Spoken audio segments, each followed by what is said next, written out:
आपका बहुत बहुत शुक्रिया कि आपने अपना कीमती वक्त निकालकर आज के इस इंतखाबी जलसे में शिरकत की। मैं आपका अपनी दिल की गहराइयों से आपका शुक्रिया अदा करता हूं। मैं आपको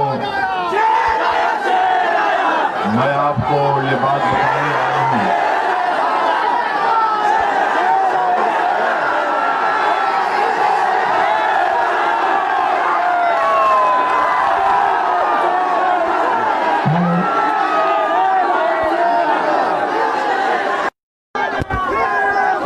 और अल्हम्दुलिल्लाह आपने जो मोहब्बत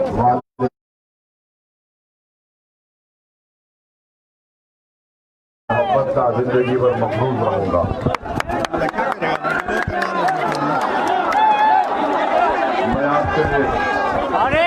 मैं यहाँ पर कोई आवाम से बात नहीं करेगा, रुक जाइए, हम आपको बात करें।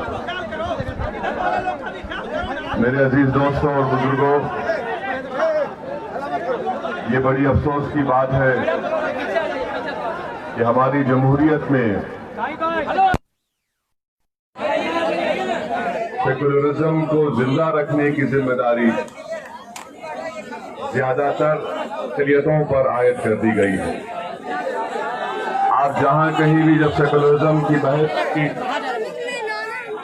तो हमेशा हर सेकुलर पार्टी जो अपने आप को सेकुलर कहती है मगर कोई सेकुलर नहीं है, सब एक से एक फिरका परस्त है।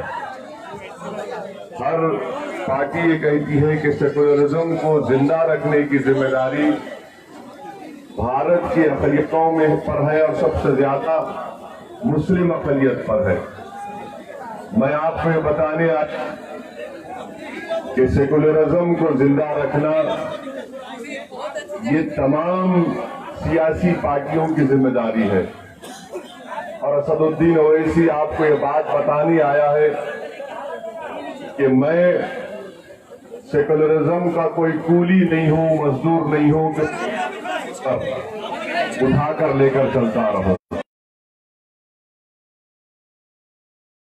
इसको चालू मत कीजिएगा, जब जरूरत पड़ेगा तब चल सीटी मारेगा। हर सियासी जमात पर होनी चाहिए, मगर अफसोस ये है कि सेकुलरिज्म को जिंदा रखना, उसको अपने कंधों पर उठाकर लेकर जाना, ये अक़लियतों पर आयद कर दी गई है।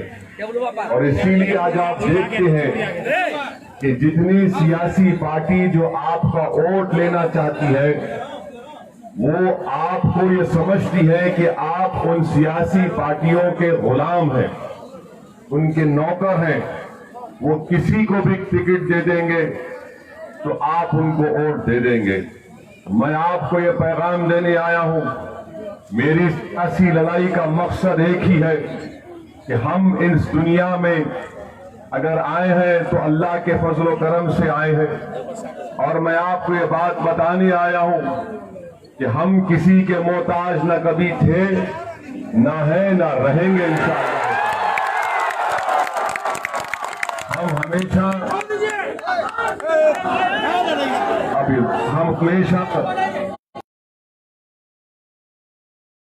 रब्बे कायनात के मोहताज हैं और रहेंगे इंशाअल्लाह ताला।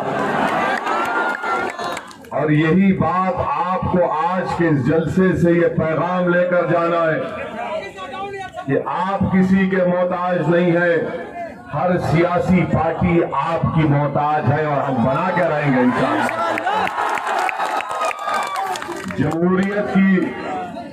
जमहूरियत की खूबसूरती यह है कि अवाम ताकतवर होती है और हर सियासी पार्टी अवाम का मोहताज होता है।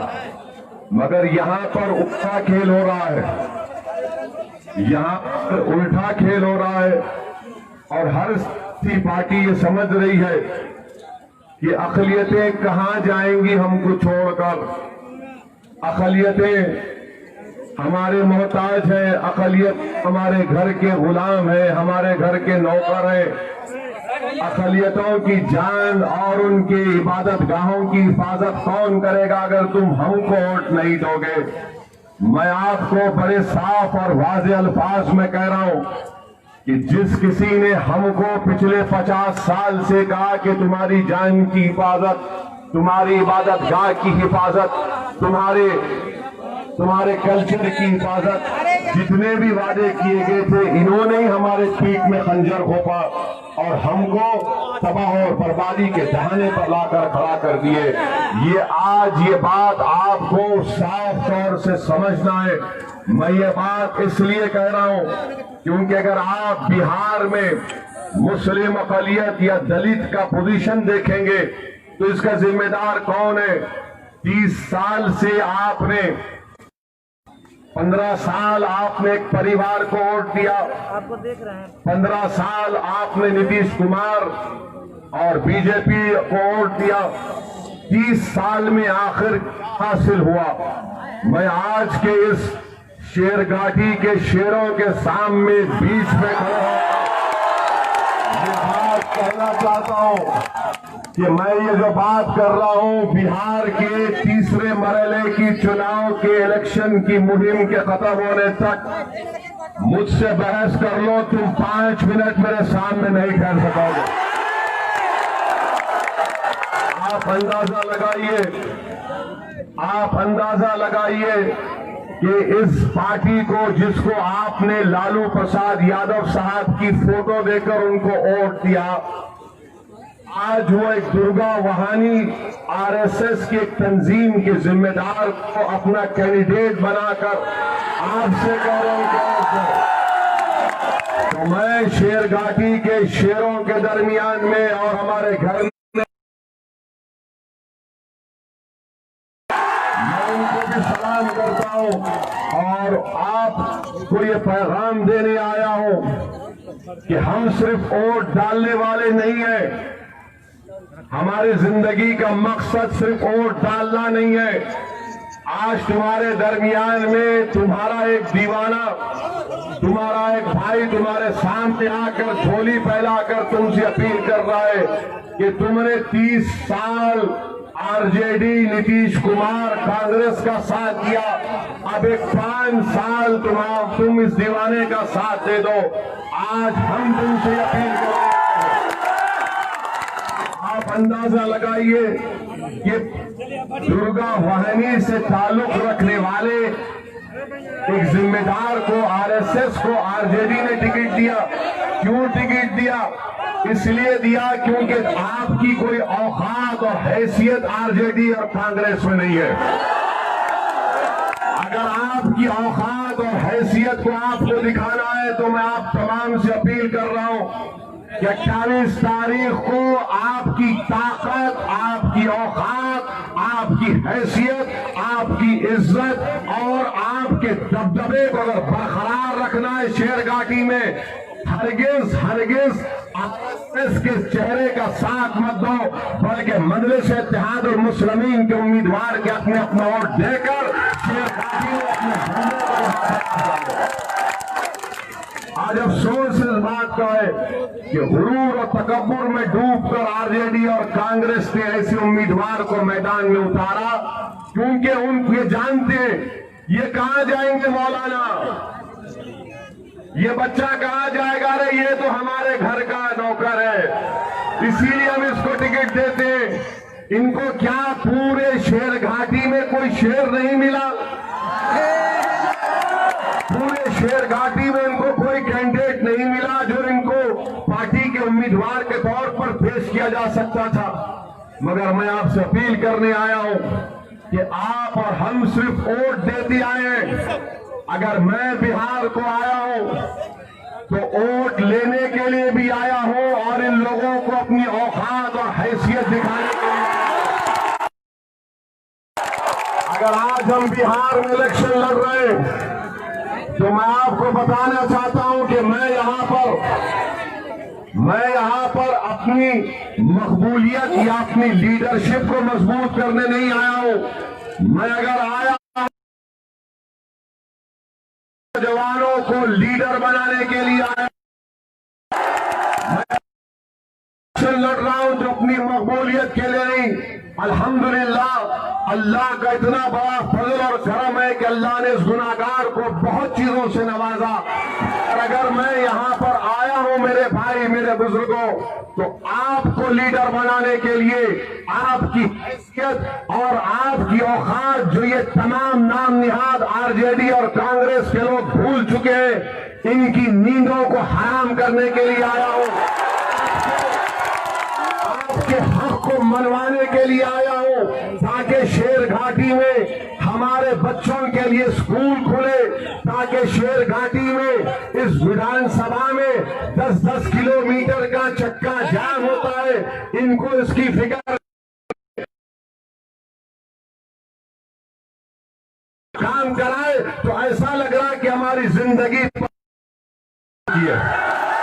मेरे अजीज दोस्तों और बुजुर्गों, अब वक्त आ चुका है कि ये भारत जो हमारा मुल्क है, जिसको हमारे बुजुर्गों ने अपने खून से सींचा, जिसको हमारे बुजुर्गों ने अंग्रेजों के खिलाफ अपनी जान की अजीम कुर्बानी दी, ये हमारा भारत जिसमें हमने मोहम्मद अली जिन्ना के पैगाम को ठुकराया, इसको हमारी सरजमीन माना।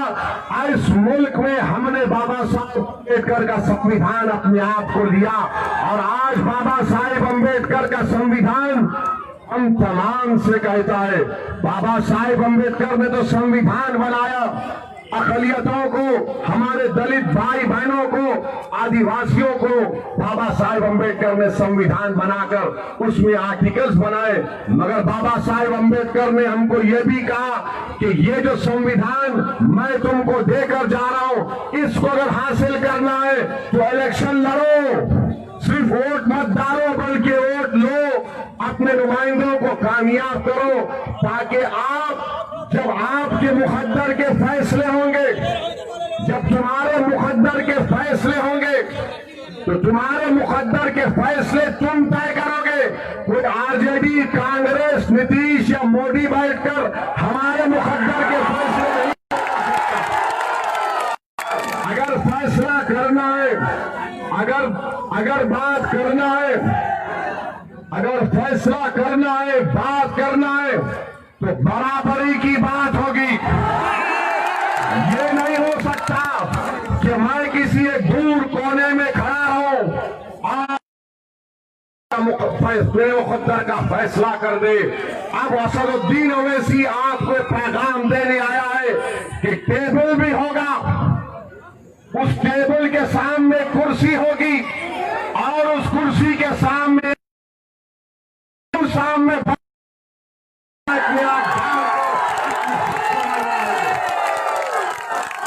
ये कब तक एक कुर्सी पर बैठकर हमको खड़ा करेंगे, हाथ बांधकर खड़े रहो, नजरें नीची करो? नहीं मेरे भाई, अपना हाथ बांध के खड़े रहेंगे, न नजरों को नीचा करेंगे, बल्कि चेयर को लाकर रखकर पैर पे पैर डालकर उस जालिम से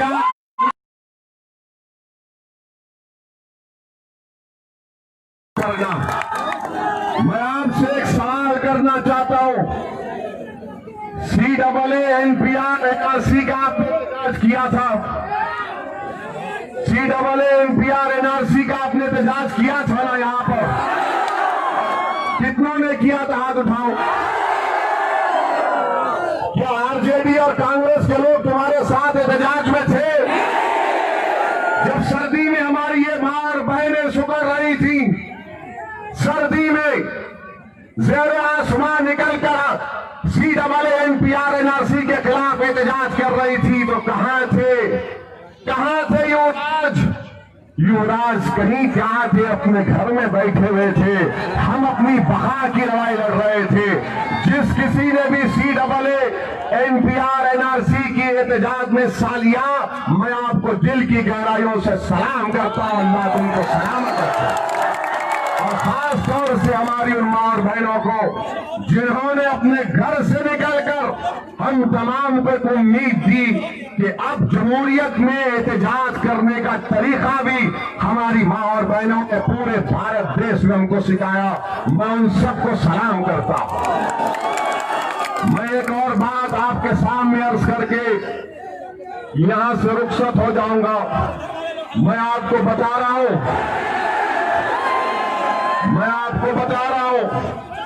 कि आज आपको डरने और घबराने की जरूरत नहीं है, हरगिज़ नहीं है। बीजेपी सुनिए, मेरे यहां से जाने के बाद यकीनन कांग्रेस, आरजेडी, जेडीयू, बीजेपी के सब लोग आएंगे, क्योंकि जब शेर जाता है तो शेर जाने के बाद ही तो आएंगे और आकर एक बात जरूर कहेंगे सबके सब। आरजेडी कांग्रेस बोलेगी ओवैसी वोट कटुआ है, ये वोट तुम्हारे काटने आया है। मैं आपको उनका सवाल का जवाब अब दे रहा हूं। मैं वोट काटने नहीं, मैं तुम्हारी जिंदगियों को हराम करने आया हूं।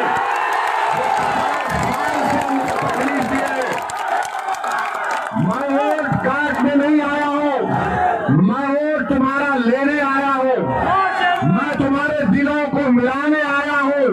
मैं तुम्हारे दिलों में जो जज्बात छुपे हैं वो उसको अपनी जबान से उसकी तर्जुमानी करने की कोशिश कर रहा हूं। जो हमारी माँ और बहनों की आंखों में अपनी औलाद के ख्वाब छुपे हैं, उन ख्वाबों को पूरा करने की हम कोशिश कर रहे हैं। मैं दिलों को मिलाने आया हूं और दिलों को मिलाकर रखूंगा इंशाअल्लाह ताला।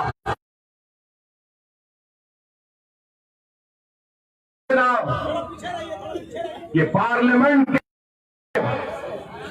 40 सीटें हैं बिहार में,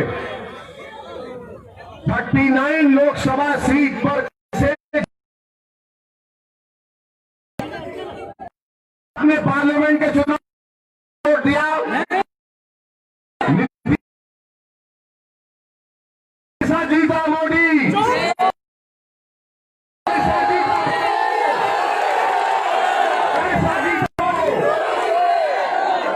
जब हमने वोट नहीं दिया, वोटर आरजेडी का वोटर सब मोदी को वोट दिए। अब ओवैसी तुम्हारे सामने आकर भीख मांग रहा है। एक मर्तबा अपनी जमात का साथ दे दो, अपने इत्तेहाद का सबूत दो। मेरे अजीज दोस्तों और बुजुर्गों, एक अलायंस हुआ है। हमने कुशवाहा साहब की पार्टी आरएलएसपी, आपसे मेरी गुजारिश है कि इसमें देवेंद्र यादव, राजभर साहब की भी पार्टी है। कुल मिलाकर 6 पार्टियों का ये डेमोक्रेटिक सेकुलर अलायंस फ्रंट बना और हमने कुशवाहा साहब को अपना चीफ मिनिस्टर के तौर पर अपना उम्मीदवार बनाकर पेश किया। मेरी आपसे गुजारिश है कि हमारी ये बहन यहां पर जो खड़ी है और जो बीएसपी के कैंडिडेट्स या जो जहां कहीं भी इस अलायंस के कैंडिडेट्स हैं, हमारी बहन जनाब रीता देवी और राघवेंद्र नारायण साहब जो बीएसपी गुरवा के कैंडिडेट हैं, आप हमारी बात उस विधानसभा के वोटर तक भी पहुंचाइए और उनको कामयाब और कामरान करिए। मैं आपको बात, अहम बात बताना चाह रहा हूं। हाँ, मसरूर आलम तो है भाई, ये तो है ही ना। मसरूर आलम तो दूल्हे हैं, इनको दूल्हा बना दीजिए, आप कामयाब कर दीजिए इंशाअल्लाह ताला। अभी ऐनक लगाकर बड़े स्मार्ट भी लग रहे हैं माशाअल्लाह। मेरे अजीज दोस्तों और बुजुर्गों, मेरे अजीज दोस्तों और बुजुर्गों, ये लड़ाई जमहूरियत की लड़ाई है और अगर हम कुशवाहा साहब को बिहार का नया मुख्यमंत्री बना देते हैं तो यकीन मानिए इंशाअल्लाह ताला बिहार में एक नया सियासी इनकलाब बर्पा होगा। नीतीश कुमार तो रिटायरमेंट होम जाने वाले हैं। नीतीश कुमार अब नहीं होने वाला उनसे, अब नहीं होने वाला नीतीश कुमार।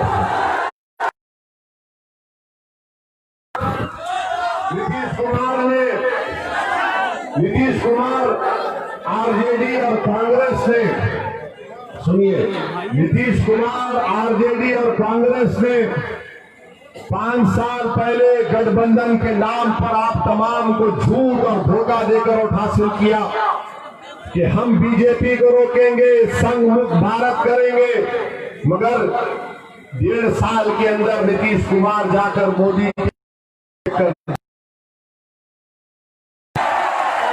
इसका जिम्मेदार आरजेडी नहीं है? क्या इसकी जिम्मेदार कांग्रेस नहीं है? तो आपका धोखा को हासिल किया, तो आप के ऊपर जिम्मेदारी आज होती है कि अब की बार आप अपने वोट को जाय होने से बचाइए। ये जो डेमोक्रेटिक सेकुलर अलायंस बनाया गया है, इसके हक में तमाम उम्मीदवारों को कामयाब करिए। अब डरने और घबराने की जरूरत नहीं है। भारत के प्रधानमंत्री ने, नरेंद्र मोदी ने लॉकडाउन के नाम पर पूरे भारत के गरीब जिंदगियों को बर्बाद करके रख दिया। नरेंद्र मोदी वजीर आजम नोटबंदी निकाले, नोटबंदी के नाम पर पूरे गरीब कारोबार, छोटे बड़े कारोबार खत्म हो गए। लॉकडाउन जब नहीं करना था, नरेंद्र मोदी ने 4 घंटे में लॉकडाउन कर दिया और का टाइम दिया। बताइए, हर महाज पर बीजेपी नाकाम साबित हो रही है। कोरोना के ताल्लुक से नरेंद्र मोदी ने कहा था कि 21 दिन में मैं कंट्रोल कर लूंगा। मोदी जी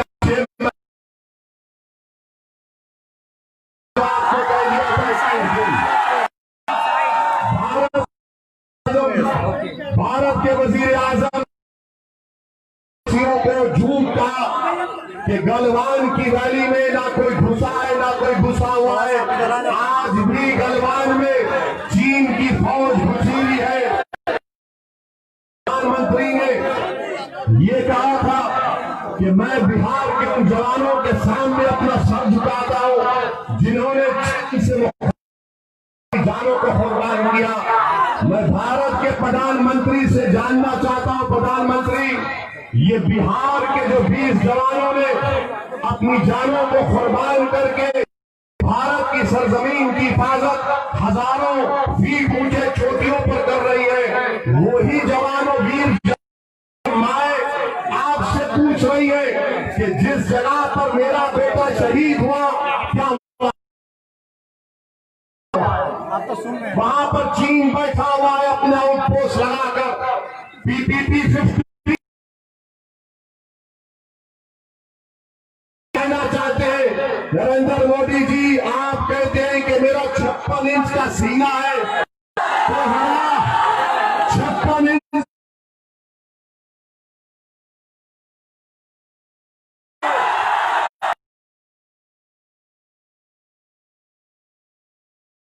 दिखा दिए, हमको डरा दिए। अरे चीन से मुकाबला करना खाली सेलफोन या ऐप बैन नहीं, दिखाओ। ये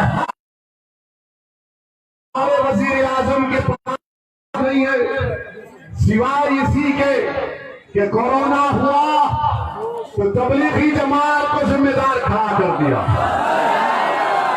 कोर्ट ने, कई हाई कोर्ट्स ने कह दिया कि तबलीगी जमात के लोग जिम्मेदार नहीं।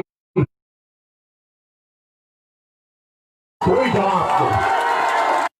बिहार को आए, बिहार के इलेक्शन के बारे में, दूल्हे भाई के बारे में बात किया। अरे बिहार का चुनाव है, ओवैसी को पाकिस्तान से जोड़ दिए योगी तुमने। सुनो आरएसएस वालों और आरजेडी के, बीजेपी के, सुनो आप, हमारा मोहम्मद अली जिन्ना से कोई ताल्लुक था ना कभी रहेगा इंशाअल्लाह ताला।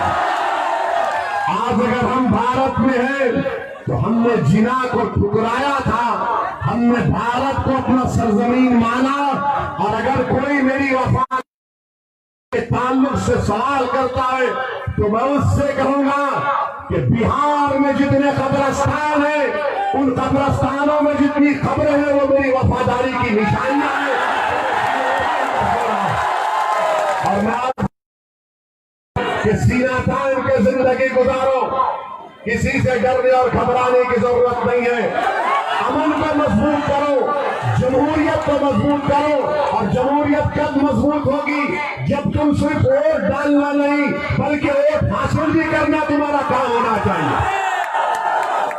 यही चंद बातें आप तक पहुंचाना था, क्योंकि हमें एक और जलसे में जाना है।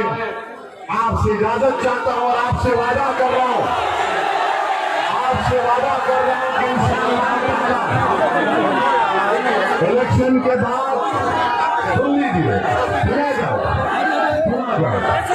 इलेक्शन के बाद मैं भी आऊंगा और अपने छोटे भाई को भी आप बुलाऊंगा।